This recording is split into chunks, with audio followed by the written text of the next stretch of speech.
आज शनिवार, कष्टभंजन देव हनुमान जी महाराज की दीर्घ भक्ति कथा।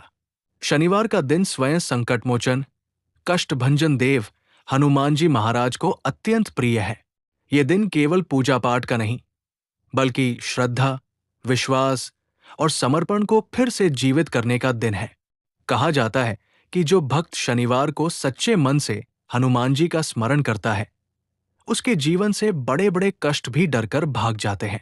कष्टभंजन देव की महिमा।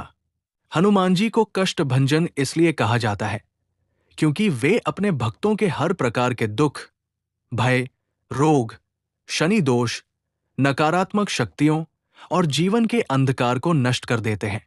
श्रीराम के परम भक्त मां अंजनी के लाल पवन पुत्र हनुमान जी कलयुग में आज भी साक्षात उपस्थित माने जाते हैं। सारंगपुर धाम की पावन कथा।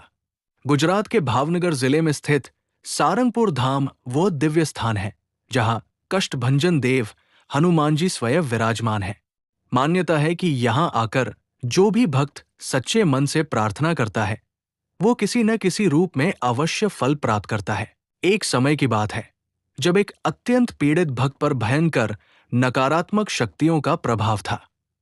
उसका जीवन भय, बीमारी और मानसिक पीड़ा से भरा हुआ था। अनेक उपाय करने के बाद भी जब कोई राहत नहीं मिली, तब उसे सारंगपुर धाम आने की प्रेरणा मिली। शनिवार के दिन वो भक्त मंदिर पहुंचा। जैसे ही उसने कष्टभंजन देव के चरणों में सिर झुकाया, उसकी आंखों से आंसू बहने लगे। कहा जाता है कि उसी क्षण हनुमान जी की कृपा से उसके भीतर की नकारात्मक शक्ति कांपने लगी। पुजारी द्वारा मंत्रोच्चार और आरती के दौरान वो भक्त धीरे धीरे शांत होने लगा। कुछ ही समय में वो पूरी तरह स्वस्थ और निर्भय हो गया। उस दिन से लेकर आज तक असंख्य भक्त इस चमत्कार के साक्षी बने हैं। शनिवार को हनुमान जी की पूजा का महत्व।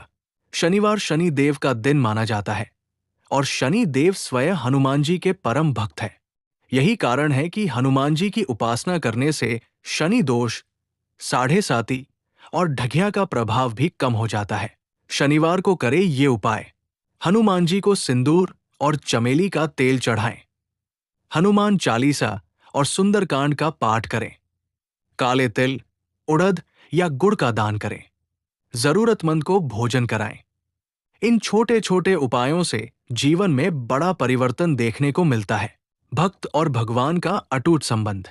हनुमान जी केवल शक्ति के प्रतीक नहीं, बल्कि करुणा और भक्ति का जीवंत रूप है। वे अपने भक्त की पुकार कभी अनसुनी नहीं करते। बस आवश्यकता है सच्चे मन, विश्वास और धैर्य की। जहां राम का नाम है, वहां हनुमान का वास है, और जहां हनुमान का वास है, वहां कोई कष्ट टिक नहीं सकता। कष्टभंजन देव हनुमान जी महाराज आप सभी पर अपनी असीम कृपा बनाए रखें। जय श्री राम। जय कष्टभंजन देव।